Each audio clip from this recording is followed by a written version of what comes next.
Welcome to Solicited Advice to Live Your Best Life. I'm your host, Kate Hess. You're in the right place if you're tired of feeling stressed, anxious, and overwhelmed, or if your critical inner voice is the loudest voice in your head. Join me each week for actionable, healthful, and healing habits based in mental and emotional hygiene practices to help you turn your self-criticism into self-love. And along the way, bring more freedom, serenity, resilience, and joy into your life. I'm a mental and emotional hygiene coach, and I'm thrilled to join you each week to answer your questions and help you live your best life. Last week, I covered how to maintain your motivation and drive when facing a challenge. And I ended with a little note that sometimes, no matter how motivated you are, you need to step away from a project to gain some distance and perspective. Today, we're talking about the best way to use that time when you are stepping away from your primary project. Today's questioner asks, what are some alternative tasks or projects that can be worked on when lacking motivation for a specific task? I love this question. Sometimes you need help maintaining your motivation. Check out last week's episode if you haven't already for tons of advice on that. But just as often, we need to take a break before we can return to the project at our best. And what we do during those breaks can make all the difference in not only your day, but also your week. While I love to batch my workflow and try not to multitask, both things which you would normally think discourage breaks, I've come to learn needing breaks throughout the day is normal, and it's healthy.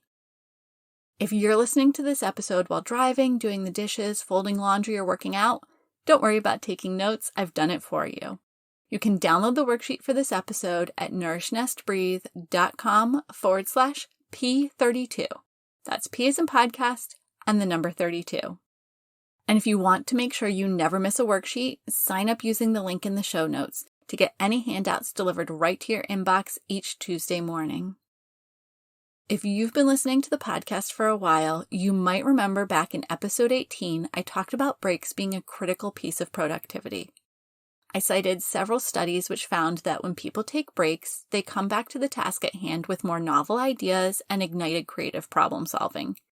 And the same research also found that the longer someone works at a task without a break, the more likely they are to simply be reinventing the wheel over and over again. When you're struggling to focus on a project and you turn your attention elsewhere, we often label that as procrastination. And just as often, we think of procrastination as a bad thing. It's something we struggle to justify, but often feel the need to do. But the reality is, it isn't taking a break that's the problem. It's what we choose to do with the time that can be the difference between feeling like it was time well spent or time wasted. When we seek to simply distract ourselves from the task at hand, or anything else going on in our lives, that's often the time we end up viewing as wasted. Think of things like scrolling social media for an hour before you realize what you're doing, or playing a game on your phone. I've even seen games advertised to help you kill time. I often refer to these activities as distractions or time leaks because your time is slipping away without a lot of conscious awareness. However, we can also take breaks and use that time to reset our bodies and minds so we're ready to return to the primary task refreshed and inspired. And in the process, we can check other items off our to-do list, effectively reclaiming time. If you're struggling to give yourself permission to take a break from what you're doing, pause this episode and go back to listen to episode 18 to discover all the research-backed benefits of taking breaks while working on a project or task. I find myself slipping into distractions or time leak activities when I need a mental or physical break. Sometimes I've been sitting and working for a long time and my body has gotten stiff or restless. Other times I've reached a mental block and just need a break so I can return to it with fresh eyes. There might also be something which keeps distracting my focus, either mental or physical. I work from home, so not only am I confronted with all my work tasks each day, I also have housework taking up my mental and visual awareness. I actually took a break from writing this podcast to take some flowers, which had passed their prime, from my desk out to the compost. Even if you don't work from home, it's not unusual to have all the things on your to-do list swirling around in your mind at any given time. A great sign it's time to take a break is if you realize you're trying to force yourself to keep digging into something when you're struggling with it. If you find yourself saying things like, I just have to power my way through this and then I'll take a break, it probably means you needed a break 10 minutes ago. Honor your body and mind and give them a chance to shift and move when they need it. You also might suddenly realize you're engaging in one of your distraction or time leak activities without having made a conscious decision to take a break from your task. I find this happens most often when I am long overdue for a break or my resilience is low. So now the question becomes, how do we take those breaks and turn them into a good use of time? The answer is one of my favorite productivity tools and one I've been doing for years. Productive procrastination is the technique of consciously choosing what you do when you take a break. It can help you get more of your to-do list done each day, and even better, it helps you reclaim time to spend doing what you want to do, not just what you need to do. I've employed productive procrastination for as long as I can remember, but I didn't have a name for it until several years ago when I was sitting in a seminar for work. The speaker discussed productive procrastination and then gave it a name.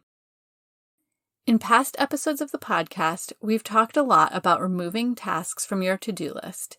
In fact, I frequently remind you of the limitations of 24 hours in a day, 7 days in a week, and 52 weeks in a year. However, productive procrastination is one way to squeeze a little more time out of each day. It involves swapping distractions and time leaks for items you need to do. This little swap actually reclaims time, making it feel like you've got an extra hour or more each day. To employ productive procrastination, first, it's important to understand where your time is going every day. While there can be many applications for what you discover in a personal energy audit, for these purposes, we're focused on identifying your time leaks. Have you ever had a home energy audit? Someone comes out with an infrared camera and figures out where hot or cool air is escaping your home. They help you determine if new windows, extra insulation, or maybe just weather stripping around the door will help you save energy by keeping more of the air you're heating or cooling inside your house. A personal energy audit is basically the same thing. You'll take stock of what you do each day, bringing real conscious awareness to where you're leaking time and energy. You might be surprised to discover how much time seeps out when you're not paying attention. These time leaks are activities which neither take care of something which needs to be done, nor nourish you in any way. I'm not going into detail on the process of a personal energy audit today, but I do have a full blog post which guides you through the process of conducting one, and I'll add a link to that in the show notes. Many of us, myself included, often lose time scrolling through social media, playing games on our phones, or just mindlessly watching TV. While these activities are often distracting, they're not replenishing, and even cutting the amount of time spent on them each day in half could make a huge difference in your life. Before we move on, it's important to note that time leaks are not things that help nourish you, mentally, physically, and/or emotionally.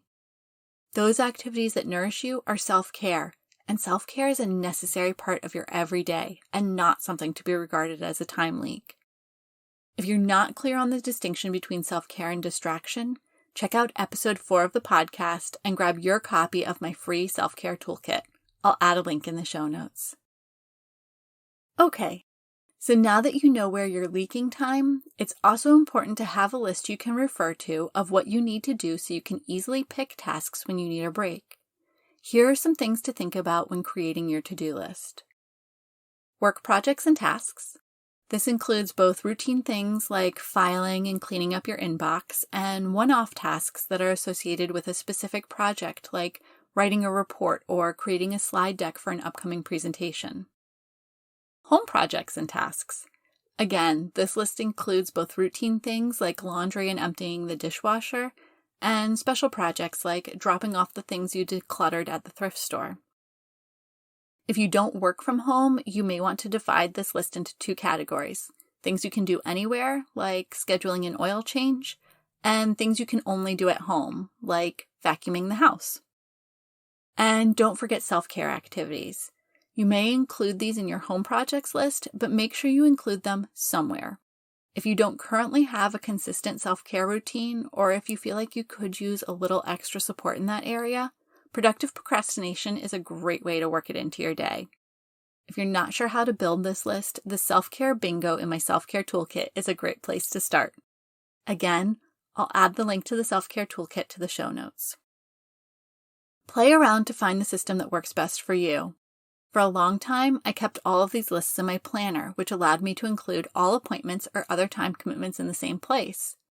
Now I put only things that must happen on a specific day in my planner and keep track of other tasks on a series of lists which I keep next to my planner. You might also find having this list electronically works better for you.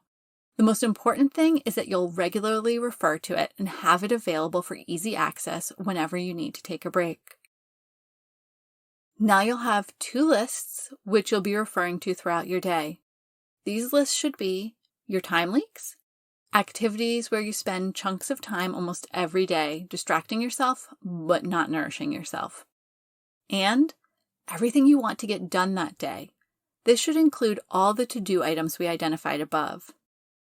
It might seem like a lot of work to get started, but your first list will change very little over time, and you'll be able to use the same list over and over without needing to make any changes and updates. Your second list will also have a lot of repeat items each day, things like feeding your pet, watering plants, washing dishes. Consider typing up these recurring items and printing out a base list you can add on to each day to make the daily list preparation faster. Alternatively, if you keep an electronic list, it will be as simple as copy and paste. You may also find that you prefer to keep this list for a weekly duration instead of daily, and that's okay too. Just make sure that you're able to identify which tasks need to happen daily so that you don't forget to do them. Throughout your day, when you find yourself needing a break, instead of slipping into one of your time leaks, take the chance to be productive in your procrastination. Keeping the time leaks list front and center helps you remember to be alert for them and bring awareness to an often unconscious activity. When you notice you need a break, look at your to-do list and find an activity or 2 that will give you what you need. If you're stiff from sitting too long, take the time to water your plants. Perhaps you need a mental break. Call and schedule that dentist or car appointment you're due for. Or scroll through your work email, deleting any junk or messages you don't need to address. Once you've completed your task, cross it off. Take a moment to pause and decide if you're ready to go back to your primary task or if you need a longer break. If you still need some time, pick another task off your to-do list and get it checked off. When you return to your primary task, you should feel rejuvenated and ready to tackle it. A great rule of thumb when employing productive procrastination is you want to pick something that uses your mind and body in a really different way from what you're currently working on. If you've been sitting at a desk, get up and move. If you've been working with words, is there a visual project you can take care of? For instance, if I'm struggling writing a podcast script or a blog post, I might switch over to designing Pinterest pins or another graphic project that uses my brain in another way. Another great tip is if you batch work, use a productive procrastination break each time you finish one piece in your batch to keep you from feeling stuck and stagnant. At the end of the day, take a look at everything you were able to accomplish. Hopefully you not only got your primary task or tasks taken care of, you were also able to cross off dozens of items on your personal and professional to-do list. Think about how that compares to your average day. Try productive procrastination for a week. After a week, take some time to do a full week assessment. Do you have a bunch of free time because all the tasks you normally have to take care of on the weekend are already done? Perhaps you had time to have a nice leisurely dinner with your family each evening during the week. Consider conducting another personal energy audit. See what a difference you've made in the amount of time you spend on your time leaks. And then pick something that will totally nourish you and use the time you would have otherwise spent trying to get through your to-do list, engaging in that activity instead. If you need some ideas, check out my Celebration and Gratitude Practice Quick Start Guide. I'll add a link in the show notes. The celebration is an important part of this process. In recognizing all you've gained, it makes it so much easier to productively procrastinate instead of reaching for your phone and mindlessly scrolling going forward. This is one of those lather, rinse, repeat things. You want to continue to have your to-lists in front of you each day, and each time you find yourself slipping toward a time leak, Instead, get 1 or 2 tasks checked off your to-do list. By keeping these lists front and center, you never have to think about what needs to be done. The easier you can make this process, the less likely you'll be to fall back into distraction.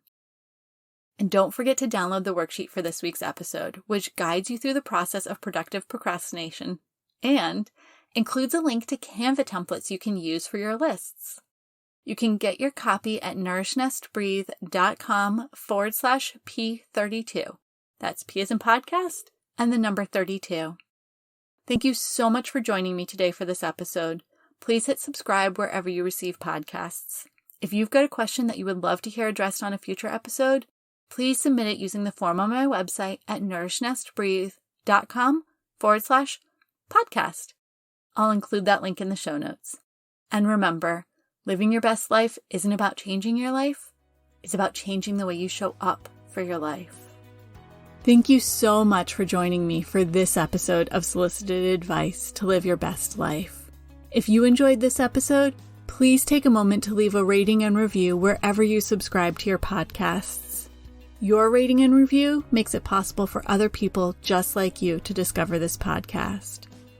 And don't forget to check out all of my free resources at nourishnestabreathe.com/resources. I'm sending you a great big hug. You've got this.